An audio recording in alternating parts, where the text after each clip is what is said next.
O'zbekiston nodavlat notijorat tashkilotlari milliy assotsiatsiyasi 2005-yilda 150 ta yetakchi nodavlat notijorat tashkilotlari tashabbusi bilan nodavlat notijorat tashkilotlarining umumiy manfaatlarini ifodalash hamda himoya qilish, ularni har tomonlama qo'llab-quvvatlash, mamlakatda nodavlat sektorini rivojlantirishga ko'maklashish, shuningdek, nodavlat notijorat tashkilotlari va davlat organlari o'rtasida ijtimoiy sheriklik tamoyiliga asoslangan hamkorlikni mustahkamlash maqsadida tuzilgan. Assotsiatsiyaning asosiy maqsadi mahalliy nodavlat notijorat tashkilotlarini birlashtirish, ularning faoliyatini muvofiqlashtirish, qo'llab-quvvatlash, rivojlantirish, shuningdek, samaradorligi va sifatini oshirishga ko'maklashishdan iborat. Bugungi kunda assotsiatsiyaga a'zo nodavlat notijorat tashkilotlarining soni 2000 dan oshdi. O'zbekiston nodavlat notijorat tashkilotlari milliy assotsiatsiyasi a'zolarining katalogi yaratildi. 500 nafar nodavlat notijorat tashkilotlari rahbarlari O'zbekiston Respublikasi Prezidenti huzuridagi Davlat boshqaruvi akademiyasida o'qitildi. Davlat boshqaruvi akademiyasida malaka oshirgan nodavlat notijorat tashkilotlari rahbarlaridan iborat trenerlar guruhi tashkil etildi. Respublika bo'yicha 1,5 mingdan ortiq nodavlat notijorat tashkilotlariga huquqiy konsultativ yordam ko'rsatildi.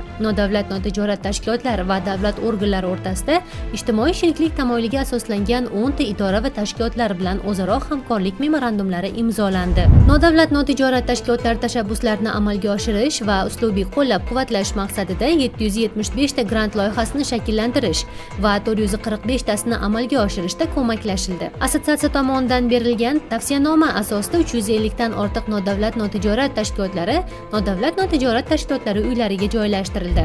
Assotsiatsiya tomonidan 2200 dan ortiq tadbirlar va 1,5 mingga yaqin davra suhbatlari tashkil etilib, ularning 150 dan ortig'i respublika, 2000 dan ortig'i mahalliy va 20 ga yaqini xalqaro darajadagi tadbirlar hisoblanadi. O'zbekiston nodavlat notijorat tashkilotlari milliy assotsiatsiyasi vakillari 17 ta vazirlik va idoralar huzuridagi jamoatchilik kengashlari tarkibiga kiritildi. Assotsiatsiya bugungi kunda Winrock International, Acted, GIS, Germaniya xalq universitetlari assotsiatsiyasi, Search of Common Grounds, Qozog'iston fuqarolik alyansi tashkilotlari, G'arb-Sharq uchrashuvlari jamg'armasi, Ozarbayjon Respublikasi nodavlat tashkilotlarini davlat tomonidan qo'llab-quvvatlash agentligi, Mintaqaviy muloqot va ABT Global kabi xalqaro tashkilotlar bilan hamkorlikda imzolangan memorandumlari asosida faoliyati yanada rivojlantirilmoqda. Shu kunga qadar 60 ga yaqin xorijiy tashkilotlar vakillari bilan uchrashuvlar o'tkazilib, hamkorlik masalalari kelishib olindi. Assotsiatsiya tomonidan davlat va nodavlat telekanallarida 30 ga yaqin maxsus tok-shoular tashkil etildi va ular orqali turli yo'nalishlarda ishlayotgan